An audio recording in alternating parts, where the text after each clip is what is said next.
जय जगन्नाथ। पवित्र रथयात्रा उपलक्षे समस्त दर्शक मानू हार्दिक शुभेच्छा और शुभकामना।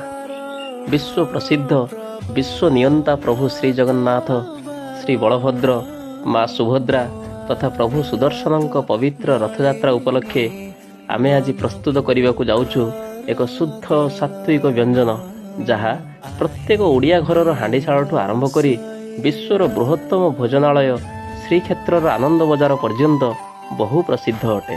ताहा हेउची स्वादिष्ट घी छुंकमरा डालमा। से स्वादिष्ट डालमा प्रस्तुत करने आम कि परिवा नहीं, जमीक गोटे कदली, गोटे बैगण, किसी अमृतभंडा, किसी बोईतालु, 3टी पोटल आ शेष अच्छी किसी सारू। आपण मैंने चाहिए अन्य परिवा मध्य ऐड करि परिबे। तापर कढ़ई को भल भाव गरम करनेबा, सेथिरे किसी देसी घी ऐड करदेबा। देसी घीटी भल भाव तरली गला परे भिजा जाइथिबा हरड़ डाली को देदेबा।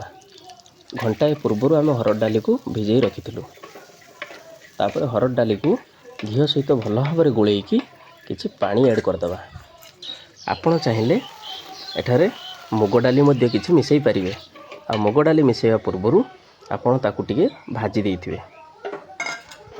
मु एठारे माटीर कढ़ई व्यवहार करिछि। आपण माने चाहिए जेकोसी कढ़ई व्यवहार करें, किंतु माटीर कढ़ई खाद्य अधिक स्वादिष्ट होता है।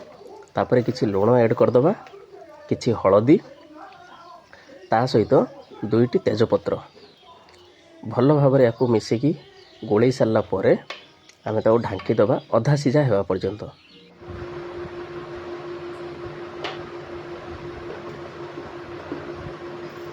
डाली को सिझाइवाई छाड़ी रखि परिबा गुड़ी को भल भाव काटिनेबा। विशेष द्रष्टव्य आज रेसिपीर रोषेया होउचंती घरर घरणी। सबु परिबा को से तांको अनुसार काटुचंती। परिबा गुड़ी को सब परफेक्ट काटिले, मात्र पोटलटी को से कषा तरकारी भली काटी देइचंती। मात्र पोटल को एठारे 4 फाଳ चिरी काटिबार थिला। जहाँ भी हो बहुत भल भाव से परिबा काटी देइचंती। किंतु परिबा काटिबा बेले सब ध्यान रखिथिबे, परिबा जेते छोट काटिबे, जेते छोट छोट काटिबे तार स्वाद सेते बढ़ी थाए। कहीं ना से तरकारी भल भाव सीझी थाए, जहाँद्वारा तार स्वाद आहरी बढ़ी थाए। जहाँ भी हो बहुत आग्रहर सहित आनंदर सहित, जेहेतु प्रथम भिडटी से आग्रहर सहित घरणी परिबा सब काटिदेले। खाली शेष में एतिकी जानी रखंतु, रेसिपीटी मोर हेले रोषेया होउचंती आजिर घरणी। परिबा कटा सरला परे डाली को भल भाव गोलई नवा। डाली भी अधा सीझा हो गलानी। एबे आमे ऐड करदेबा कटा होइतिबा समस्त परिबा। परिबा ऐड कर सारला परे ताकू भल भाव टिके गोलई दबा। आउ एठी आमे व्यवहार करि परिबा टिके छेंचा होइतिबा अदा। जेहेतु डालमार स्वाद अदा छेंचारे अधिक स्वादिष्ट हो जाए, किंतु आमे एठी अदा छेंचा पकाइबा भूली जाइछु। टिके परे आमे अदा छेंचा को पकाइछु। तापरे भल भाव गोलैकी ताऊ ढांकी दबा। संपूर्ण भाव सीझा पर्यंत ताऊ छाड़ीदेबा। तापरे डालीटी भल भाव सीझीगला परे सेथिरे किछि नड़िया कुरा आमे ऐड करदबा। तापरे डालमा को भल भाव सीझाइवाई छाड़ीदेबा। सही समय रे एपटे डालमा पाई एक स्वतंत्र मसला प्रस्तुत करनेबा। जो थे आम नहींचु 2टी अलैच, किछि गोलमरीच, तापरे पानमहुरी, आउ किछि गोटा जीरा, शेष में 2टी सुखिला लंका। ए सबको टिके कढ़ारे भाजी नवा। भाजी नहीं सारला परे ग्राइंडर रे रखी भल भाव गुंड प्रस्तुत करनेबा।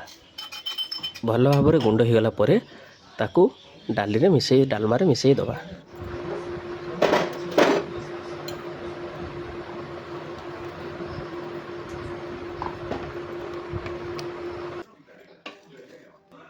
एबे आमे डालमा पाई छुंक प्रस्तुत करनेबा।